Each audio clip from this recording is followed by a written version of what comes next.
안녕하세요. 저는 오늘 원화 스테이블 이렇게 하면 망한다라는 주제로 발표를 하게 된 소가란 닉네임 쓰고 있는 소준혁이라고 하고요. 네, 크립토 시장에는 2021년에 이더리움 채굴이랑 트레이딩, NFT 아비트라이저 같은 것들 하다가 빠져들었고 어쩌다가 블록체인 시대에서 일하게 되면서 언어푼드랑 슈퍼워크, 디스프레드 같은 회사에서 근무했습니다. 제목이 좀 자극적인데 요즘에 좀 릴스나 쇼츠가 난무하는 도파민의 시대라서 첫 도입부를 좀 강한 임팩트를 줘야지 좀 관심 받을 수 있을 것 같아가지고 좀 과장된 강인한 타이틀로 발표를 시작해 보도록 하겠습니다. 네, 오늘 발표는 크립토 시장에 있었던 굵직한 스테이블 코인들 중에서도 좀 실패한 프로젝트들을 중심으로 소개하고, 그래서 원화 스테이블을 만들 때 좀 어떤 점을 주의하고 주의할 점이 무엇인지, 또 어떤 점을 신경 써야 되는지에 대해서 좀 같이 생각해보고 고민할 수 있는 주제들로 좀 준비를 해봤습니다. 또 실패한 프로젝트들뿐만 아니라 이미 지금 많이 쓰고 있는 프로젝트들 중에서도 예전에 좀 문제가 됐던 아니면 디페깅 났던 상황들에 대해서도 조금 더 준비해봤습니다. 일단 발표하기 앞서서 제가 이번에 좀 불파스 기술을 신청하면서 좀 신청한 이유에 대해서 조금 더 살짝 설명을 해보고 들어갔으면 좋겠다는 생각이 됐었어요. 제가 이전 회사를 퇴사하고 좀 몇 달 동안 크립토 시장에 관심을 안 두고 있었었는데, 좀 대선 이후에 원화 스테이블 코인 발행이 좀 국가적으로 뜨거운 이슈로 떠오르면서 좀 개인적으로 관심을 좀 안 가질 수가 없었습니다. 좀 여기에 큰 관심을 두게 된 이유가 두 가지 같은데요. 저도 첫 번째로는 제가 블록체인 시장에서 좀 플레이어로 하면서 또 빌더로서 일을 하면서 좀 그렇게 발에 맞지 않았던 좀 블록체인의 메소드 옵션이 특히 대한민국 국민들을 대상으로 어떻게 하면 이 편리하고 좋은 블록체인을 알릴 수 있을지에 대해서, 또 사용하게 만들 수 있을지에 대해서 고민을 했었는데, 이 원화 스테이블만큼 가장 강력한 식재료가 없다라는 생각들이 들어서 좀 관심을 안 가질 수가 없었고요.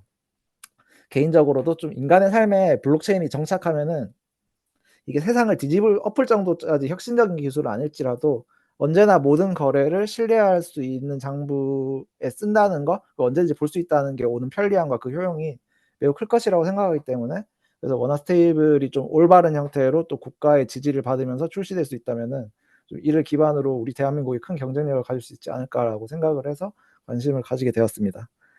그리고 사실 두 번째로 이게 진짜로 해도 되는 거에 맞는지에 대한 의문이 있어가지고 좀 공부를 해야겠다는 생각들을 했는데요. 갑자기 좀 원화 스테이블을 준비하는 게 좀 많이 걱정됐고, 지금도 유튜브에서 수많은 사람들이 갑자기 나와가지고 좀 원화 스테이블이 왜 필요한지에 대해서 좀 이야기를 하고 있지만, 또 어떤 형태로 만들어져야 되는지에 대한 이야기도 별로 없고, 그리고 정말로 이걸 담당하고 지지하는 사람들이 깊은 고민을 하고 나온 건지, 그리고 좀 확신을 가지고 좀 국가의 이익을 위해서 지지하는 건지, 아니면은 좀 자기들 기업이든 개인의 사리사욕을 위해서 이용하는 건지에 대한 확신이 좀 안 들었었고요. 그래서 좀 개인적으로는 좀 원화 스테이블을 좀 더 공부해야겠다는 생각을 했고, 좀 나 스스로 판단해서 이게 좀 바라보는 명확한 의견과 시각을 가져야 된다는 생각들을 하던 와중에 불파스 기술을 모집하는 것을 보게 됐고, 자연스럽게 신청을 하게 되었습니다. 사실 이런 큰 포부를 품고 신청을 했는데, 또 막상 언제든 그랬듯이 발표를 준비하다 보니 좀 미흡한 점이 있는데, 다들 좀 가볍고 재밌게 들어주시면 감사하겠습니다. 그래서 발표에서는 좀 아까 말씀드렸듯이 실패한 코인들, 그리고 좀 지금 진행되고 있는 코인들에 대해서 한번 다뤄보고, 정확한 정보가 아니면 혹시나 좀 더 지적도 부탁드리고 좀 가볍게 이야기를 했으면 좋겠습니다. 첫 번째로는 사실 다들 아시듯이 좀 테라 루나 생태계에서 알고리즘 스테이블 코인이었던 UST이고요. 2022년 5월에 폭락을 했고, 1UST를 1달러 상당의 루나로 교환해주는 알고리즘을 통해서 패깅을 계속 유지했었고, 좀 한순간에 좀 악의적인 공격이든 어쨌든 신뢰가 무너지면서 UST와 루나가 동반 추락을 했고, 일주일 사이에 99%를 폭락했고 거의 휴지 조각이 되었고, 동시에 UST도 패깅이 무너졌던 사례입니다. 그리고 특히 이거의 특징은 좀 UST에 대한 수요를 UST 예치를 하면은 연 20% 이자를 준다고 지급했던 앵커 프로토콜이 좀 투기적인 수요를 끌어모았던 것이 조금 치명적이었다고도 볼 수 있고요. 그리고 좀 별도의 이런 부분에서 좀 별도의 수익원 없이 좀 과도한 이자를 약속하는 구조는 결국에는 새로운 투자자들의 돈을 기존 투자자의 이자를 지급하는 폰지구나 다름없다라는 교훈을 얻을 수 있는 케이스가 되겠습니다. 그리고 또 무담보 알고리즘 스테이블이라는 게 진행이 될 때도 되게 많은 우려들을 했었는데, 결국엔 이 붕괴는 순식간에 발생을 했고, 정말 거대한 규모의 400억 달러 정도의 규모의 가치가 증발하면서 시장의 전반적인 타격뿐만 아니라 수많은 피해자들을 양성시킨 케이스가 되겠습니다. 또 이거 2021년에 또 아이언이라는 담보 알고리즘 스테이블 코인인데요. 요거는 100% 알고리즘은 아니고 75%의 USDC를 담보로 하고 25%는 자체 토큰인 타이탄을 담보로 하는 코인이었는데요. 이것도 2021년 6월에 대규모 투매 사태가 나면서 순식간에 영에 수렴하면서 완전히 붕괴했던 프로젝트입니다. 당연히 그 타이탄이 떨어지고 연결됐던 아이언 또한 패깅을 잃고 회복 불능 상태가 되었고요. 요거는 좀 억만장자의 마크 큐반이라는 억만장자가 또 이 프로젝트에 관심을 가지고 뭐 트위터에 팔로우하고 뭐 투자를 했다가 큰 손실을 본 사실로 좀 더 화제가 됐었는데, 이런 유명인들의 관심이 좀 더 이런 뭐 거의 급락하는 거의 이런 사태를 키웠다라는 평도 받고 있습니다. 뭐 요것도 뭐 꼭 뭐 100% 알고리즘이 아니라 부분 담보 알고리즘도 얼마나 위험한지에 대한 것도 여실히 보였다고도 볼 수 있겠습니다. 그리고 요거 USDN인데요. 요거는 웨이브라는 블록체인 기반 알고리즘 스테이블 코인이었고 2019년에 출시가 됐었습니다. 요것도 특이한 점은 담보가 달러가 아니라 웨이브 토큰이었다는 게 사실 그때도 말이 안 되나 하겠지만 지금도 참 말이 안 되는데, 처음에는 또 괜찮아 보였다가 2022년 4월에 문제가 터지기 시작했는데, 여기 웨이브 가격이 급락하자 USDN도 덩달아 83센트까지 떨어졌고, 한 해 동안 이거 회복 못하고 계속해서 패깅이 깨지는 상황들이 반복됐습니다. 패깅이 깨질 때마다 되게 이슈가 됐었었는데, 그때 뭐 이게 내부 조작이다, 뭐 웨이브 팀이 뭐 인위적으로 가격을 부양한다는 이야기 있었고, 오히려 웨이브 창업자인 샤샤는 이게 뭐 알라메다랑 FTX 뭐 샘 뱅크먼이 공격하는 거다라고 봐줬었는데, 뭐 이게 사실인지 아닌지는 모르겠지만 뭐 사실인 것 같기도 하지만, 어쨌건 이런 지드산 사운드들이 이어지면서 신뢰가 바닥쳤었고, 그리고 이때 업비트가 또 뭐 투자 경고 종목 지정하는 뭐 상황들도 있었습니다. 결국에 뭐 저 그 뒤에 일들은 사실 잘 몰랐는데, 결국에는 웨이브 커뮤니티가 요거 $1 패깅을 공식 포기하고 XTN이라는 변동 가격 토큰으로 전환해 결국에는 이게 스테이블 코인이 아니라 이제 알트 코인으로 변신을 해버린 거고, 결국에는 USDN 보유자들은 $1를 돌려받지 못하고 6억 7천만 원 정도의 손실을 떠안게 됐다라고 합니다. 그래서 요 사례는 당연히 담보 자산이 부실하면은 딸려 있는 스테이블 코인도 부실하다는 진리를 보여줬었고, 제가 USDN은 제가 시장에서 플레이할 때 봤던 건데 되게 놀랐던 거는, 이때는 시장에서의 패깅이 스테이블 코인이 패깅이 깨졌을 때 시장이 즉각적으로 반응하는 게 아니라, 거기에 대해서 생각보다 조금 더 외부 코인에 대한 뭐 가격 하락이라든가 조금 대응들이 조금 느렸던 걸로 기억을 해요. 그런 것들이 이제 루나를 겪고 다른 많은 스테이블 코인들이 무너지는 걸 겪으면서 조금 더 시장이 기민하게 했었는데, 이때까지만 해도 사람들이 스테이블 코인에 대한 패깅에 대한 조금 인식들이 조금 떨어지고, 오히려 뭐 패깅 깨지면 다시 무조건 붙는다라는 조금 더 안일한 생각들을 가졌던 시절이 아니었나 싶습니다. 그리고 이거는 빈스톡이라는 프로젝트이고, 2021년 8월에 무담보 알고리즘 코인으로 발행했던 프로젝트입니다. 이거는 담보 없이 좀 참가자들 신용이랑 경제적 인센티브만으로 $1 패깅을 유지하려는 야심적인 실험 프로젝트였는데, 이게 뭐 공격을 당하기 직전인 2022년 4월에는 시가총액 $1를 돌파하는 나름대로 성공하는 모습들을 보였었는데, 이게 2020년 4월에 해커가 플래시론 담보를 맡기고 이 빈스 토큰을 대량으로 빌림으로써 이걸로 거버넌스 토큰에 넣어서 과반 이상을 가져와서 결국에는 악의적으로 거버넌스를 통과시켜서 프로토콜의 근거를 전부 탈취하는 사건이 발생하고, 결국에는 프로젝트가 무너져 버린 케이스였습니다. 이렇게 가능했던 이유는 거버넌스 제한에 지연 장치가 따로 없었다고 하고요. 그리고 뭐 플래시론을 만든 지분을 규칙을 바꿀 수 있는 것도 있었다라고 이야기를 합니다. 프로젝트가 다시 일어나려고 자금 조달해가지고 했지만 신뢰를 회복하지는 못했었고, 결국에는 프로젝트가 다시 일어나지 못했다라고 합니다. 요거는 코드 이즈 로우라는 게 되게 이 씬에서 되게 결국에는 이상적으로 받아들이고 좋다고는 하지만, 그게 결국에는 사람이 또 만드는 거기 때문에 그냥 실수가 있을 수 있고, 거버넌스의 취약점이 발견이 되면 결국에는 한순간에 모든 게 무너질 수 있다라는 거를 이 안에서 또 볼 수 있었습니다. 좀 아무리 혁신적인 뭐 탈중앙 프로젝트라고 하더라도 보안이 뚫리면 끝이라는 걸 보여준 사례라고 볼 수 있겠습니다. 그리고 폴카닷 기반의 AUSD 프로젝트인데요. 여기도 결국 이 프로젝트 같은 경우는 2022년 8월에 스마트 컨트랙트 버그로 12억 개의 AUSD가 잘못 발행돼서 해킹이 발생했었고, 외에는 99% 폭락을 했습니다. 근데 이 프로젝트 같은 경우에는 조치를 결국에는 문제의 토큰들을 결국에 전량 소각 네트워크를 바로 닫아버리고 토큰들 전량 소각하는 강수를 둬서 패기를 회복하긴 했지만, 여기서 탈중앙화 프로젝트인데 긴급 상황에 결국에 중앙화로 통제를 했다라는 부분에서 또 신뢰가 크게 흔들렸던 부분이 있고, 이 사건을 통해서 좀 기술적인 보안성이 스테이블 코인이 얼마나 중요한지에 대해서 깨달을 수 있는 계기가 되겠습니다. 출시 전에는 또 철저한 감사랑 버그 바운티가 얼마나 중요한지에 대해서 상기시켰다고 볼 수 있겠습니다. 지금부터는 사실 그 실패한 프로젝트라기보다는 우리가 잘 알고 있는 스테이블 코인들이 몇 번 위기를 겪었던 것들에 대한 것들 가져왔는데요. 뭐 테더, 우리가 잘 알고 있는 테더는 2014년에 출시를 했지만 이 테더도 언제나 그게 신뢰받고 있지 못했는데요. 2018년 10월에 그 준비금 부족에 대한 뭐 루머라든가 뭐 바이낸스에서 USDT 지원 준다 루머라든가 이런 것들이 그때 계속 챌린지를 받았었는데 이때 일시적으로 85센트까지 따로 폭락했던 적이 있습니다. 그리고 뭐 이때 결국에는 제자리를 찾긴 했지만 이거 시장이 크게 출렁이고 흔들 정도로 시장에 충격을 줬던 케이스가 되겠고요. 이 밖에도 2022년에 테라 FTX가 터졌을 때는 모든 스테이블 코인들이 되게 다 신뢰에 대해서 의심을 받았었는데 이때도 1달러 아래로 잠깐 밀렸던 적이 있습니다. 그래도 뭐 USDT를 조금 더 옹호하는 조금 더 신뢰하려는 뭐 연구인지 모르겠지만 0.95달러 밑으로 네, 그 USDT가 거래됐던 게 최근 몇 년 동안은 뭐 고작 1분밖에 안 된다라고 이야기를 하면서 얼마나 건전한지에 대한 것들을 어필을 하고 있는 부분도 있습니다. 뭐 여기서 알 수 있는 거는 그 결국엔 준비자산이 충분하다고 하더라도 시장의 신뢰를 잃으면 일시적으로 가격이 흔들릴 수 있다라는 거를 볼 수 있겠습니다.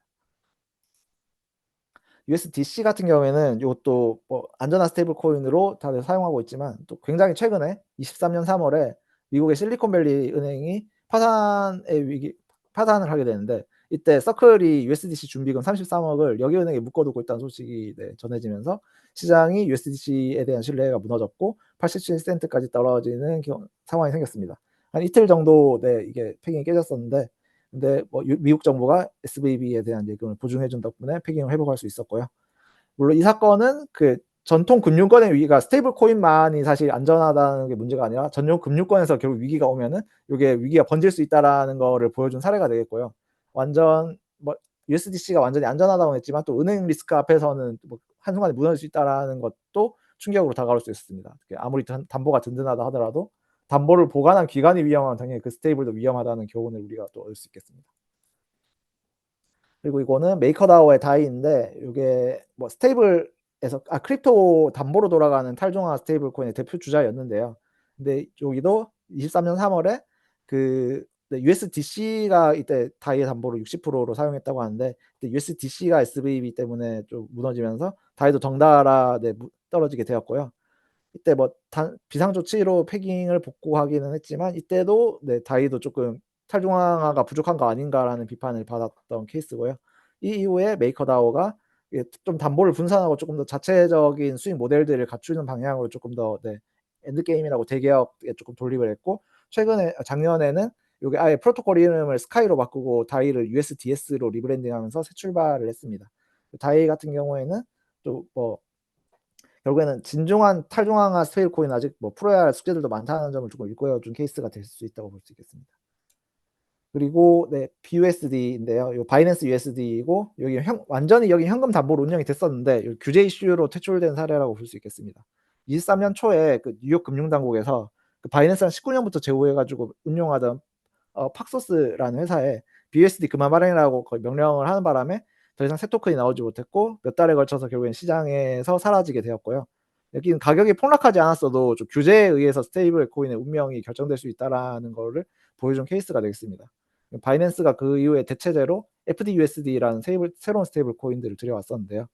근데 25년에 또 그 트론의 저스틴 선이 FDUSD 발행사인 퍼스트 디지털이 뭔가 문제가 있다 망할지도 모른다라는 루머식의 공격을 하면서 한때 이것도 90센트 초반까지 떨어지는 소동이 있었습니다. 또 발행사가 적극을 해명하고 법적 대응하겠다고 해서 진정이 됐지만 이 사건 또한 뭐 아무리 담보가 충분하다 하더라도 신뢰가 없으면 의미가 없다라는 걸 좀 보여주는 사례가 되겠습니다. 또 이 케이스에서 저거는 또 그리고 좀 규제 환경에서 좀 우리가 만들어갈 좀 더 원화 스테이블도 뭐 다른 곳에서 챌린지를 받을 수 있겠다라는 부분들도 조금 한번 생각해 보게 되었습니다.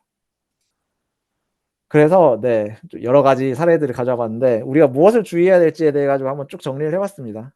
그래서 일단 첫 번째로 테라 USD 붕괴처럼 좀 알고리즘 스테이블이나 좀 투자자 심리만으로 의존을 했다가는 좀 시장이 신뢰가 흔들릴 때 순식간에 그 데스 스파이로 빠져나올 수 있는 회오리에 휘말릴 수 있다라는 거를 알 수 있었고요. 그리고 AUSD 같은 케이스들을 봤었을 때 스마트 컨트랙트 코드 결함이 하나만이라도 발생했을 때 수억 달러 규모의 토큰들에 잘못 발행되고 피해가 네, 있을 수 있다라는 점을 우리가 뭐 느낄 수 있었습니다. 그리고 준비금 관리 같은 경우에도 그 SVB 파산 때 사례를 보고 알 수 있겠지만 그 담보자산을 맡긴 은행이나 기관이 위기에 빠지면은 또 그게 스테이블로 위기가 번질 수 있다라는 거를 알 수 있었고요. 그리고 뭔가 이슈 때문에 갑자기 유동성 공급이 중단되거나 하는 일이 없도록, 그래서 그 스테이블 또 신뢰를 얻을 수 있도록 장기적으로 철저하게 준비를 해야 될 필요가 있겠습니다.